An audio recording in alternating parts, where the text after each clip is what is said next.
সামনেই ঈদ আর ঈদের দিন সেমাই খাবো না তা কি হতে পারে? ঈদের দিন আমরা প্রত্যেকেই কম বেশি বাসায় সেমাই তৈরি করি। তো আজকে আপনাদের সঙ্গে শেয়ার করব জর্দা সেমাই বা শুকনা সেমাই।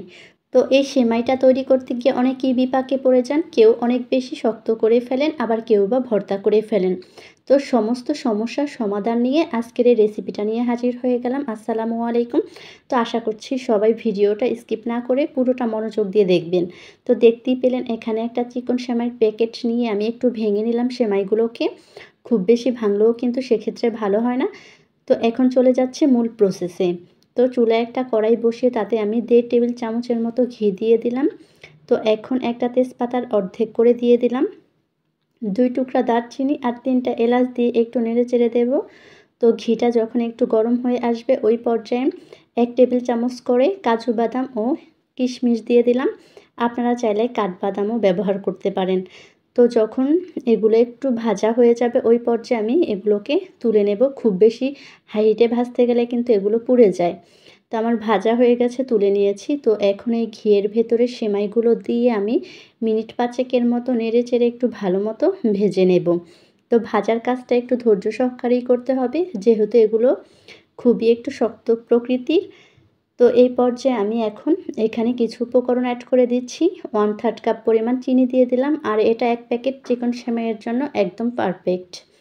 তো 1.5 টেবিল চামচের মতো অ্যাড করে দিলাম এখানে নারকেল কোড়ানো, সেই সঙ্গে কিছুটা লবণ। তো মিষ্টি জাতীয় খাবারে আমি লবণটা পছন্দ করি, এই জন্য দিয়েছি, আপনারা চাইলে স্কিপ করতে পারেন। তো এখানে আমি 1.5 কাপ পরিমাণ লিকুইড মিল্ক গরম অবস্থায় দিয়ে দিলাম।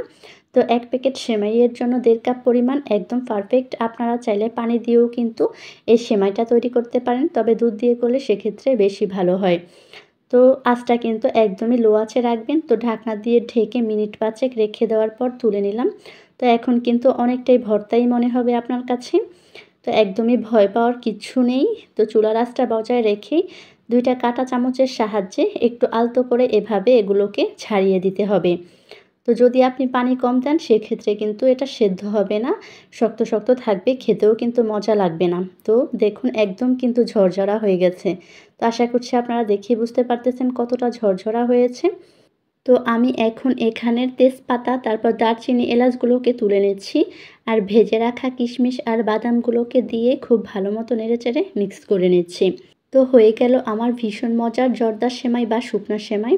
তো এখন আপনাদের সঙ্গে সার্ভ করে দেখিয়ে দিচ্ছি এটা কতটা ঝরঝরা হয়েছে। তো দেখুন ঠান্ডা হয়ে গেলে কিন্তু আরও বেশি ঝরঝরা হয়ে যায়। তো এই পর্যায়ে একটা প্লেটে আমি সুন্দর মতো এগুলোকে সার্ভ করে নিয়েছি, আর সেই সঙ্গে একটু সুন্দর মতো ডেকোরেশন করেও নিয়েছি সৌন্দর্যের জন্য। তো উপর দিয়ে এখন কিছুটা পেস্তা বাদাম ছড়িয়ে দিলাম দেখার সৌন্দর্যের জন্য।